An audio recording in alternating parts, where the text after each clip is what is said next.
नए विभागों का आवंटन हुआ है। सबसे पहले तो सर आपको जो विभाग मिले हैं, खासतौर पर कृषि और किसान कल्याण विभाग, आपकी क्या प्राथमिकता रहेगी सर, और आपका क्या विजन रहेगा इस विभाग के लिए सर? देखिए, किसान के लिए जो हम अच्छे से अच्छा कर सकते हैं, हमारा प्रयास रहेगा वो अच्छे से करा। पहले भी सरकार ने जो काम किए वो बहुत अच्छे काम किए।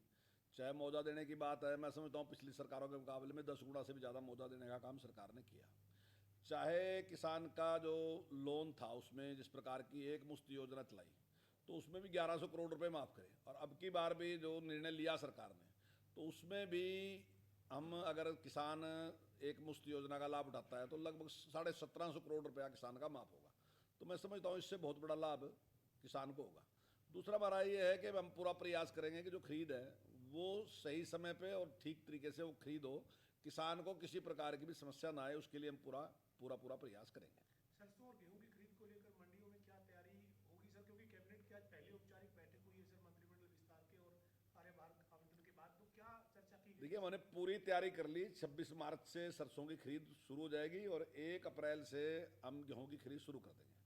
तो कहीं किसी प्रकार की कोई दिक्कत आने नहीं देंगे। मंडियों में व्यवस्था को लेकर अधिकारियों को दिशा निर्देश दिए गए हैं सर कि देखिए, अभी तो हमने बाहर से बाड़ा ही है और आज ही हम शाम तक कोई ना कोई बैठक करके इस प्रकार का आदेश देंगे कि किसी प्रकार की समस्या उनको ना सर आए। आपने 4.5 साल शिक्षा मंत्री के तौर पर जो है वो कार्यभार संभाला सर, कितना संतुष्ट है सर प्रदेश में एजुकेशन व्यवस्था के लिए, चाहे वो स्कूलों के इंफ्रास्ट्रक्चर के लिए काम हुआ हो या फिर टीचर्स की भर्ती को लेकर काम हुआ हो या टीचर से जुड़े या बच्चों से जुड़े मसलों पर कितना काम कर पाए सर? देखिए, काफ़ी अच्छा काम उसमें हुआ और जो इंफ्रास्ट्रक्चर है वो काफ़ी हमने डेवलप भी किया है।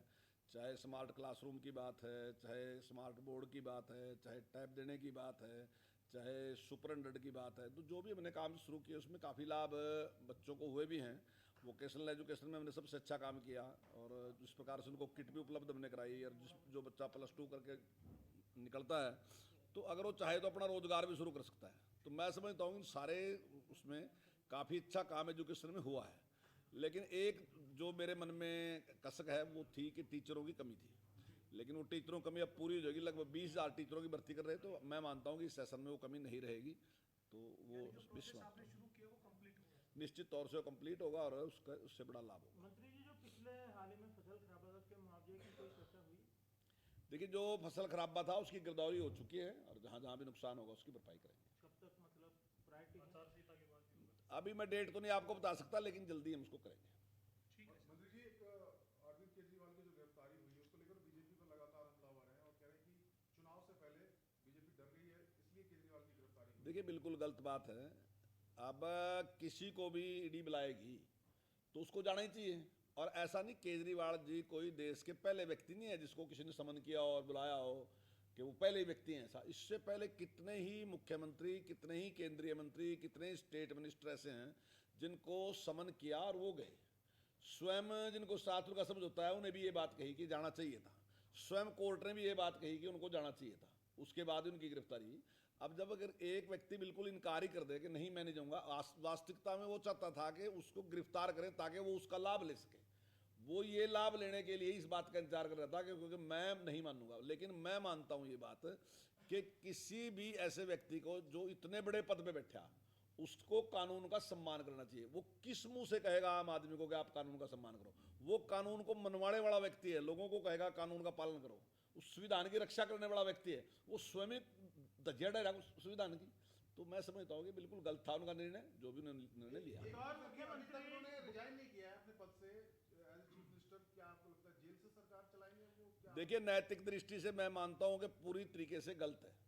जो भी व्यक्ति जेल में है, अगर वो वहां से सरकार चलाने की कोई कल्पना करता है और अगर कानून का कोई पेंच निकाल के लाता है, और कोई विशेषज्ञ कहते हैं, मैं नहीं जानता इसमें क्या है, लेकिन मैं मानता हूं कि नैतिक दृष्टि से 100% गलत है।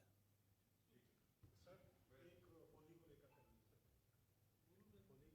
सर, होली का पर्व है, कहाँ पर जश्न मनाने की तैयारी है? देखिए, सभी को होली के इस पावन अवसर पर मैं सभी को बहुत बहुत शुभकामनाएं, बहुत बहुत बधाई।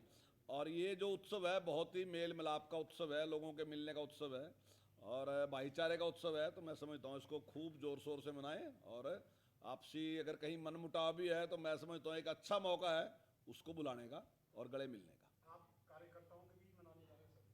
हाँ, मैं तो हर साल ही कार्यकर्ताओं के बीच में मनाता हूँ, सब लोग सभी कार्यकर्ता आते हैं, उनके साथ बीच में होली मनाते हैं। ये ना जगह हैं? अभी आप